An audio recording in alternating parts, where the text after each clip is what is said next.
I played a character who was based on an NPC in another campaign. His name was Thick Horse in the campaign, and he was like a horse. The whole running joke was he didn't speak common, but he understands common and speaks primordial, like it was basically a god horse.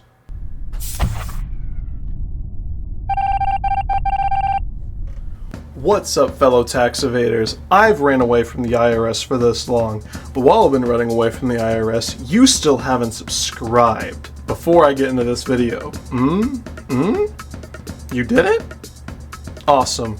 So the video I wanted to do, yes, I'm wearing the same clothes as the previous video, batch recording, let's get it, multi-class combos. I did the previous video about singular classes. Now I kind of want to bring it a little bit together with multi-class options. Again, I'm not going to be doing a ranking it by objective power.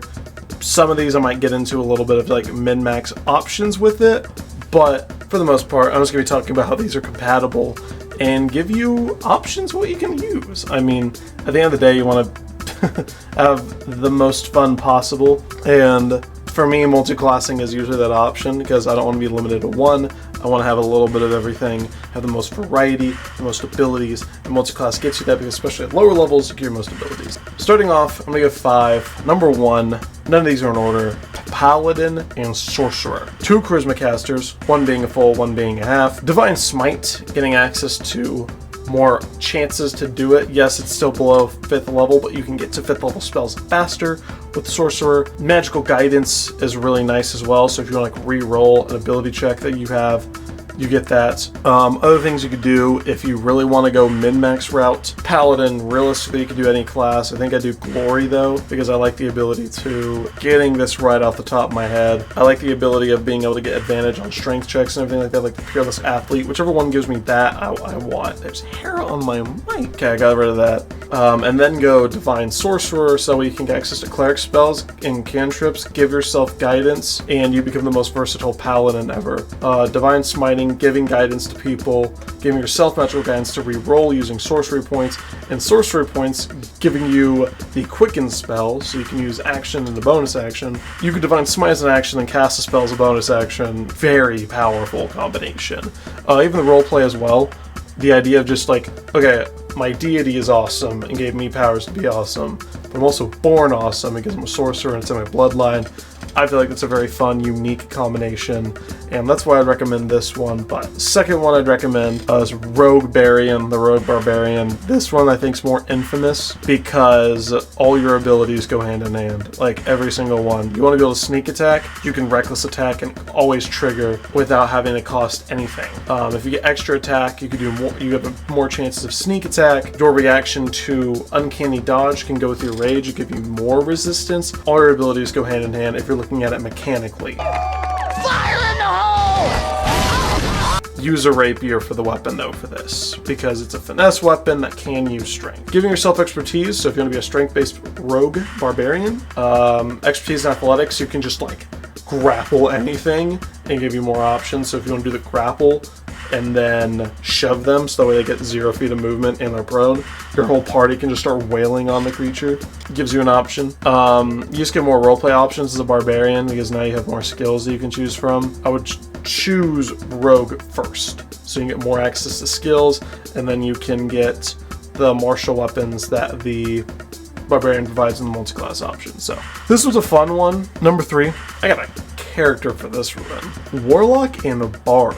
I usually bash Warlocks, but the ability to have Eldritch Blast and get invocations like the Sky Self, that's pretty fun. So if you want to be a little trickster, you've got the combination. You've got expertise and skills. I was an Eloquence Bard. I played a character who was based on an NPC in another campaign. His name was Thick Horse in the campaign, and he was like a horse. The whole running joke was he didn't speak common, but he understands common and speaks primordial, like it was basically a god horse. And I wanted to play the prequel in a campaign because I got a random idea. I'm like, what if I played it? Named him Silver Greaves, had this farmer backstory, go after some thieves. And it was probably the most fun character I played because I could just walk up, persuade anything, just roll dice and be like, oh, I rolled a 2, 24 on my persuasion. It was fun. I had distort value, so I was just running schemes, and I had a good arc where I became Thick Horse and learned humility.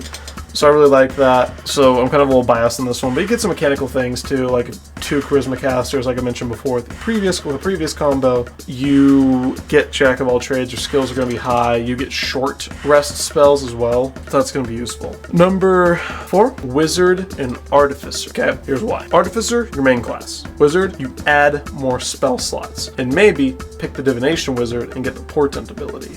So that way you can just have some dice and use them in emergency case scenarios, because that's probably one of the best subclasses, if not grow chronology and just be able to reroll. Gives you some on the back end.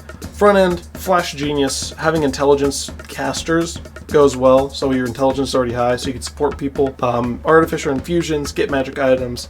I personally pick Artillerist, so we have a gun, be like a gun caster. Who doesn't want to be able to have a gun that shoots spells? You reflavor it. This one's a fun one. You get a probably the most options for spells, because you have the most variety of the wizard, and then you have the artificer. How do you pronounce that? I don't understand. Maybe one day I'm gonna stick to one, but for now I'm just gonna change it every single time I say the name. So that's that one. I originally said 5, but I thought of another one as I was recording, so I'll get to that number 6. Gosh, my allergies are bothering me. Don't be born with allergies.